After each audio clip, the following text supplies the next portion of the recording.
বন্দর অচল অবস্থায় নাই। চট্টগ্রাম বন্দরের আজকের ধর্মঘট সফলভাবে চলছে।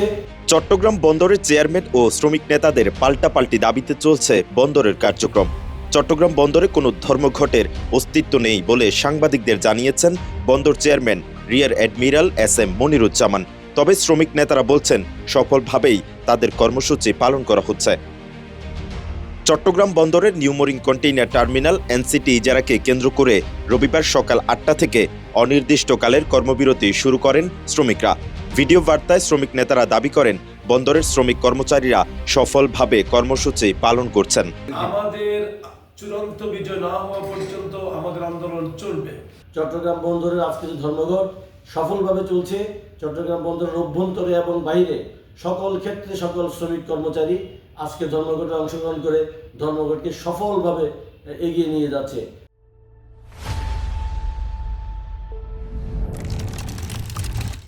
এদিকে সকালে বন্দরের সার্বিক পরিস্থিতি নিয়ে সংবাদ মাধ্যমের মুখোমুখি হন বন্দর চেয়ারম্যান এস.এম. মনিরুজ্জামান। বলেন, বন্দরে ধর্মঘটের কোনো অস্তিত্ব নেই, স্বাভাবিকভাবেই বন্দরের কার্যক্রম চলছে। ধর্মঘটের কোনো অস্তিত্ব নাই, ধর্মঘটের কোনো অস্তিত্ব নাই, এটার কোনো আইনগত কোনো বৈধতা নাই, কারণ এখানে সব ভঙ্গ করেছে তারা। এ সময় বন্দর চেয়ারম্যান অভিযোগ করেন কিছু বিপদগামী কর্মচারী বন্দরকে হাইজ্যাক করার চেষ্টা করছে এবং মানুষকে জিম্মি করে তাদের কর্মসূচি চালাচ্ছে। এটা তো আমি বলবো যে এটা সম্পূর্ণ কর্মকর্তাদের যেই আচরণবিধি একটা দেওয়া হয়েছে অর্ডিন্যান্স গত বছর জুলাই মাসে, সেটার সম্পূর্ণ ব্যর্থ। এনসিটি টার্মিনাল ইজারা প্রসঙ্গে তিনি বলেন, কোনো তড়িঘড়ি নয়, সব নিয়মকানুন মেনেই ডিপি ওয়ার্ল্ডের সঙ্গে প্রক্রিয়া চলছে।